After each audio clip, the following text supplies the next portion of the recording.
Good afternoon, good evening, hello, what's crack-a-lackin', my YouTube peeps? Dale here from Couch Warrior. Welcome to another episode where I talk about some stuff that I might not know about. Hey, um, but first things first, be sure to like, subscribe, turn your notifications on, and crack a beer for it is Friday. And I'll just get in. I'll just get into it nice and quick today. Um, we have Kevin Vallejos versus Josh Emmett. Fight night at the Apex this Sunday. Great card. It's going to be cool. I reckon it's going to be a little bit of. It's going to be Vallejos. Vallejos going to beat the brakes off my man overhand right Emmett. But first things first, I'll get into the prelims, go all the way up, see who I think is going to win, see what's even happening on this card. But yeah, I'll probably tune into it. Let's see what we got. So we have Pyra Rodriguez versus Sam Hughes. Old Sam Page. Old Yeah, starting the fight night off with a bang. I see. I'm gonna go. I'm gonna go. Sam Hughes, Sam Page, coming away with the big 29-28 victory on this one. Up the card, we're gonna go to Elijah Smith versus Su Yong Yu. Sui Yong Yu. I believe that Sui Yong Yu fought against one of the Kiwi fellas in UFC 3. No, it was actually just UFC Perth. Dominic Reyes versus Carlos Ulberg. I'm going Elijah Smith on this one. I believe that he's going to come away with the big old dub, probably by points as well. It's at the Apex. They might chuck on some bangers. We don't know yet. Up the card, we've got another women's fight. We have Bear Mesquita. Oh, Mesquita. I guess that's how you'd say Mesquita. As more was Mesquita. Versus Monts or Montse, Rendon. Anyway, I honestly I don't think I've actually seen either of these chicks fight before. But well, I mean, they both are. I imagine that old mate, because of the fact that the $7.50 company hasn't done the height and reach of this chick on the left here, I would imagine that it's her debut, and she's fighting this chick here 7-1. So this here is actually this might actually be one of these real nice the rare competitive, really awesome women's bantamweight fights. I'm gonna go with. Because the UFC wants Mexico to win, I'm going to go with the Mexican as well, with Mons Rendon. Up the card, we have Luan Lacerda versus Haisha Sosa. Again, like, this is just bantamweight. This is just low. There's so many low weight dudes in these ones. There's no. I mean, I know that heavyweight sucks, but I mean, I think they actually need to actually get some heavyweights, so they can fight and compete and stuff. For this, hell, I'm gonna go. Lacerda.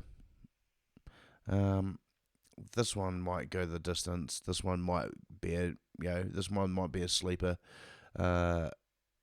What do we got here? Like 14-1, 13-3. So I mean, this one, like, so again, like, we're getting some really good, like real prospecty type dudes, like some real contendery prospecty type dudes, but they're just random dudes. But moving up the card, I'm gonna go Lacerda. I'm probably gonna regret that one a wee bit. Up the card, lightweight, about Balaji Oki versus Manel Sosa. So this Vallejos guy is apparently from Belgium.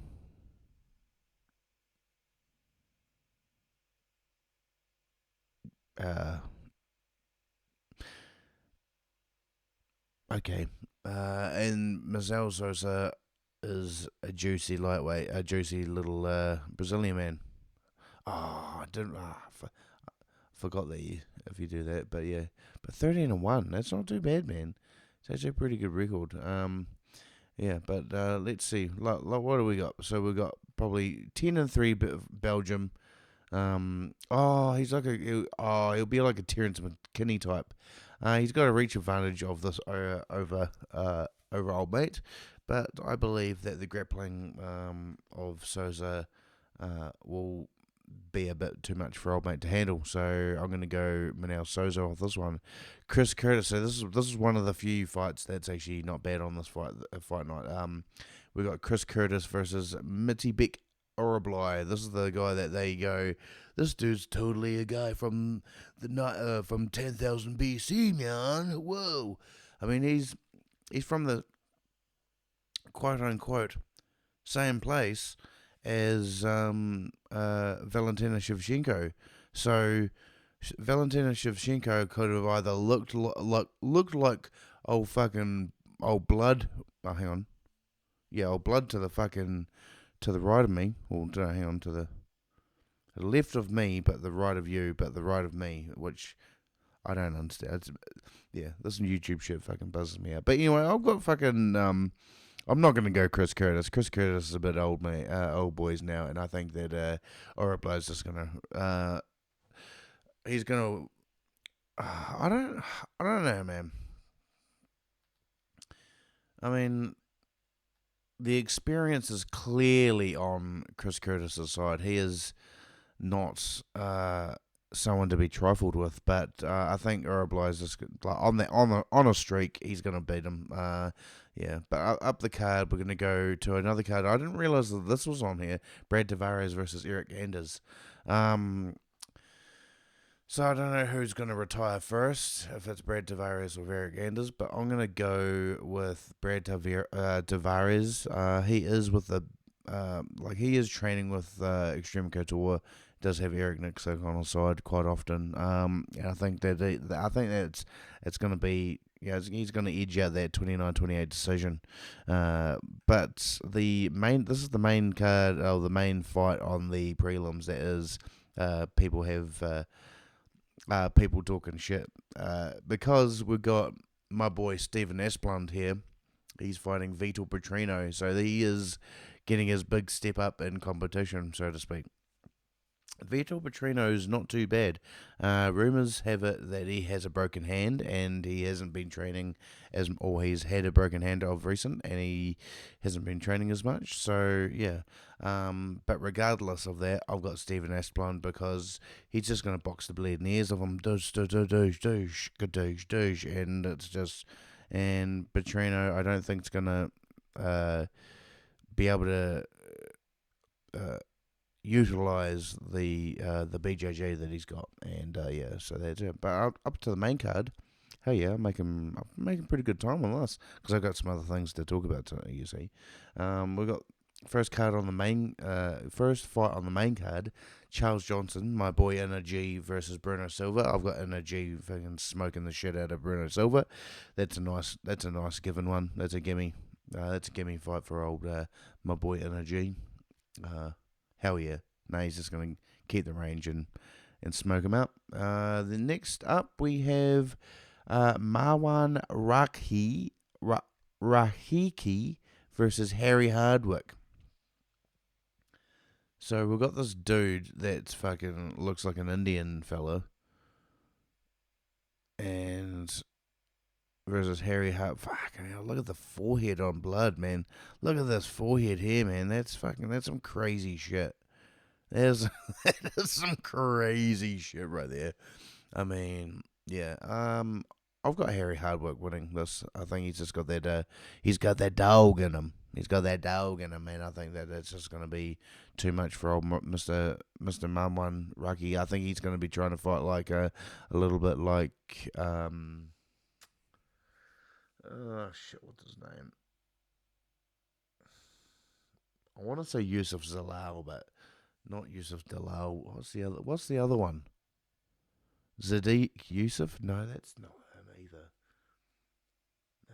One of those kind of guys, Yeah, like just keeps the distance heaps, popping in for a takedown, and and expending a lot of energy and stuff. And I think I think it's going to be effective for the first like maybe round and a bit, but then I think Harry is going to come up and just spark him clean. And yeah, I think this is either going to be a Harry Hardwick KO or dominant 29-28 decision. Moving up the card, we have Andre Touchy Philly versus Jose Miguel Delgado. I've got Delgado winning this bad boy. Philly, I don't know, man. He's looking like, even though he's a big featherweight and stuff, he's just slow now. He's just unfortunately just getting a bit on that slow side. He's just doesn't get out of the way of shots and all that kind of stuff. So that's why I'm going to go with Delgado with this one. Yeah, I don't actually know how I'm going to go this one, but that's my thing. But there is the experience side that Feely has, but I don't think it's going to be enough, to be honest. But with you, but anyway, I'll move right along with Ion Kutalaba versus Umar Sai. This here, holy crap! This is one of those ones where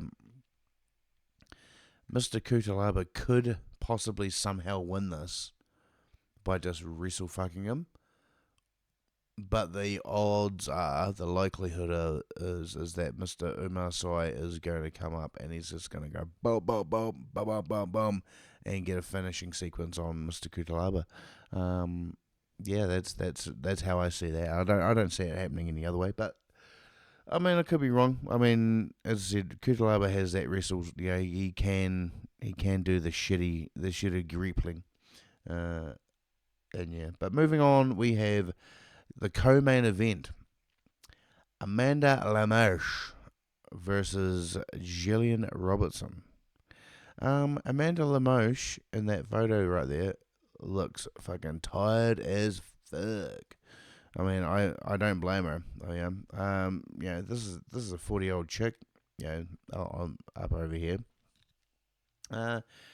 Slightly better record than Jillian Robertson. Jillian Robertson loses decisions quite a bit. She's not really one that loses by like devastating finish. I believe that she has been finished only a couple of times, but Lemos is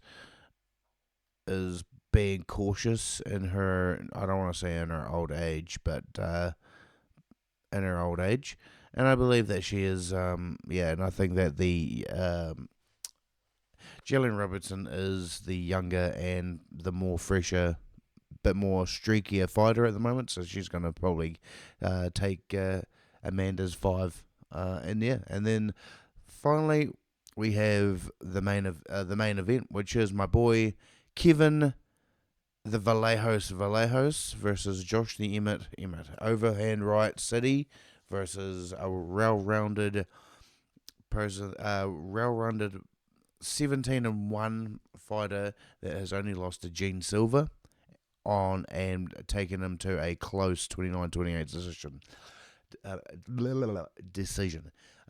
Even though Josh Emmett is like 41, maybe 42 now. I don't see an overhand right sparking out my boy here, and I think that just the more well-roundedness of Kevin is going to be more than what Josh Emmett can handle. And I think, but I mean, there is the chance that he can smash out the right hand, the fucking overhand, fucking.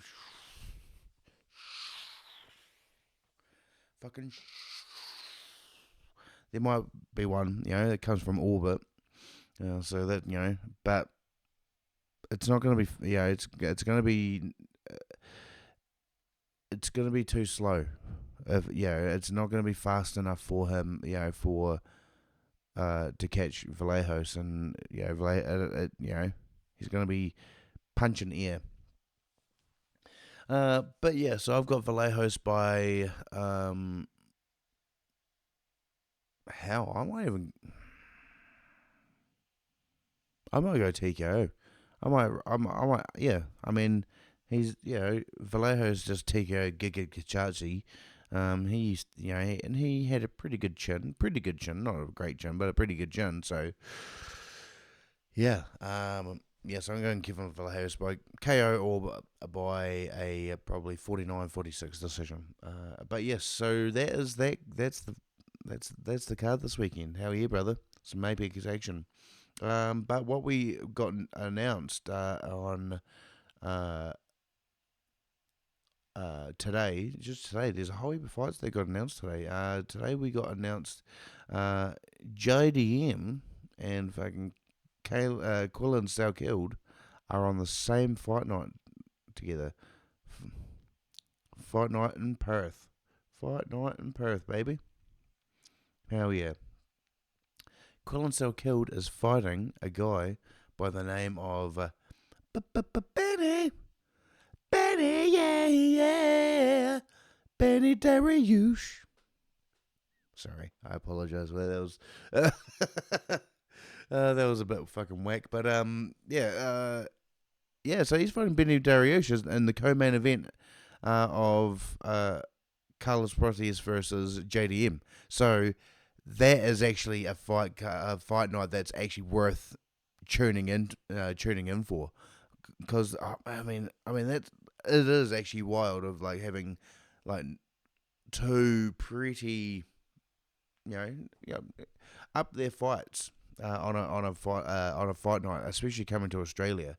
But absolutely awesome. But the last thing before I leave you with this, and before I go into my big screen and stuff, I will mention. So I'll just UFC 328. Deshaun Strickland versus Khamzat Chimaev. For some reason, he's breaking the rules. Chimaev is breaking the rules, and he is fighting twice in a calendar year.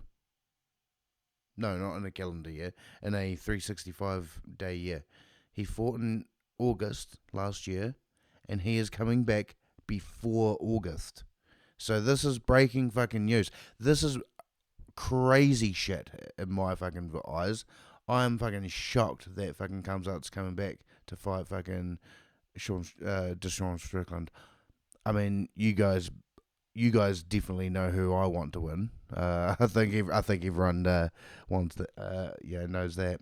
But then we've also on the fight card, we've got co-main event Alexander Volkov versus Waldo Cortez Acosta. They're really pushing that salsa boy up, eh? They really want that Dominican fella to be up in the things. He's just seen, I know why he is getting that push, and I know why he is getting, he's winning these fights and stuff. Yeah, he's either fluking them or just somehow, he might be getting that Dominican juicing. But anyway, Sean Brady versus Joaquin Buckley. That's a nice fight. I'm pretty sure I heard that was going to be a thing that was coming up. I believe that this is a rematch. Bodkan Guskov versus Jan Blachowicz. This is a rematch because their last fight was actually a draw. So let's hope that this will be. I believe that this will be Jan Blachowicz's last opportunity to, move forward and hopefully fight for that vacant title that's coming up next month. And then the first fight on the main card will be Robert the King Green versus Jeremy Lil Heathen Stephen, the hardest hitting 145er, beside Elliot Deporia and Condog McGregor. Featured prelim Atiba Gutierrez versus Ozzy Diaz as well. So that's also gonna be Ozzy Diaz getting his ass beat by a fucking by a little baby Francis Ngannou. But on that note, thank you very much for joining me this evening. Yeah, actually got it out on a Friday. There might be, I'm pretty sure that there's a whole heap of stuff happening at the moment. You got, I won't be bringing up much Gina Carano, Ronda Rousey stuff, even though Ronda Rousey's been spitting some facts recently. Still terrible person. Still terrible. Yeah, I'm still a hater. I mean, I'm not a hater, but she's still punishing as fuck. But nonetheless, that's another problem. But good luck on everyone who decides to put a little bit of coin on the old on the scraps, and we shall see if we kick some out. Let's see if we win on Sunday. And hopefully there is even more news coming up shortly. Actually, before I go, I actually didn't realise this, but Sean Brady versus Joaquin Buckley was actually meant to be an Apex Fight Night main event. So the fact that it's actually been bumped up to a numbered event is actually a great thing. That's a great fight. That's a sleeper fight right there. But hey, I must be off, and I must be crack-a-lackin'.